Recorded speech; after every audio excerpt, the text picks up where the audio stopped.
ఈనాటి నెక్స్ట్ జానన్న సంతోషకరమైనటువంటి కార్యక్రమానికి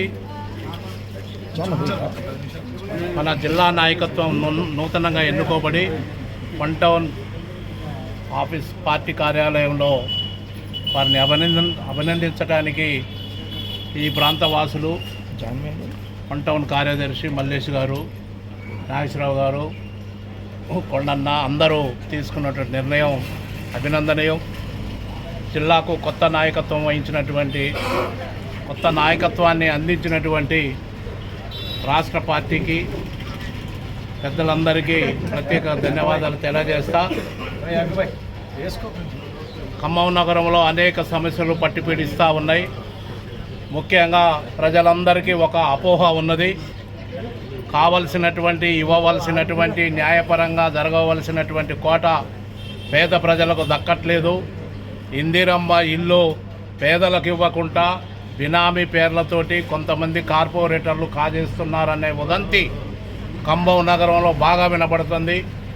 నిన్న జరిగినటువంటి కౌన్సిల్ సమావేశంలో సమగ్ర సర్వే నిర్వహించాలని, కార్పొరేటర్లు అందరినీ వెంటబెట్టుకొని సమీక్ష జరపాలని, ఇన్స్పెక్షన్ చేయాలని, వాళ్ళు కొంతమంది కార్పొరేటర్లకు తెలవకుండా లిస్టు తయారు చేసినవని నోటీస్ బోర్డులలో స్కూళ్ళల్లో అతికిచ్చిపోతే సరిపోదు, ఇది అందరికి ఇవ్వాలి. నిజంగా ప్రజాపాలన అంటున్నారు, ఇందిరమ్మ రాజ్యం అంటున్నారు.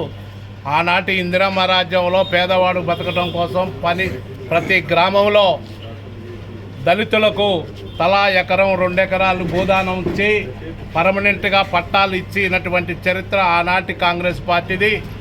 మరి ఈనాటి కాంగ్రెస్ పార్టీ ప్రజాపాలన అని చెప్పుకుంటున్నారు. కనీసం 100 గజాల స్థలంలో ఒక 5 లక్షలు పెట్టి ఇల్లు నిర్మించలేని పరిస్థితిలో మీరు పెట్టినటువంటి స్కీము విజయవంతం కావాలి, మీ ప్రభుత్వానికి మంచి పేరు రావాలి కాబట్టి పేదలందరికీ ఇవ్వండి.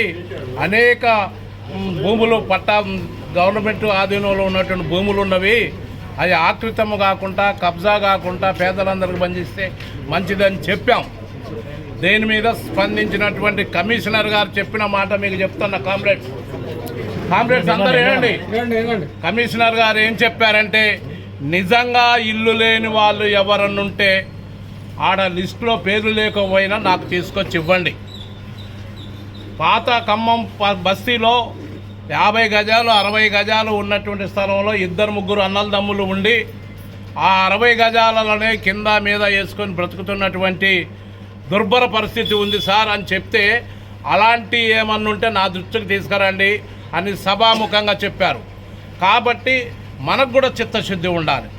మనం అక్కడ తీసుకుపోయి అప్లై చేస్తే ఆయన కార్డు అదే కంప్యూటర్లో పెట్టగానే ఫలానా కాడ ఫ్లాట్ ఉంది, ఫలానా కాడ ఇల్లు ఉందని వస్తుంది.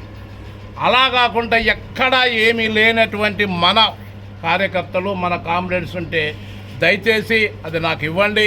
హేమంతరావు గారు కూడా చెప్పారు గతంలో, నీ 1 వార్డు 2 వార్డులకే పరిమితం కాకుండా ప్రజా సమస్యల పట్ల 60 డివిజన్లలో నీ పాత్ర ఉండాలి అని చెప్పారు. నేను చాలాసార్లు చెప్పాను, నా దృష్టికి తీసుకొస్తే ఖచ్చితంగా ప్రభుత్వం దృష్టికి తీసుకెళ్ళి న్యాయం జరిగేలా నేను ప్రయత్నం చేస్తానని హామీ ఇస్తా. ఈ కార్యక్రమంలో నన్ను కూడా ఇన్వాల్వ్ చేసి అందుకు ప్రత్యేకంగా ధన్యవాదాలు.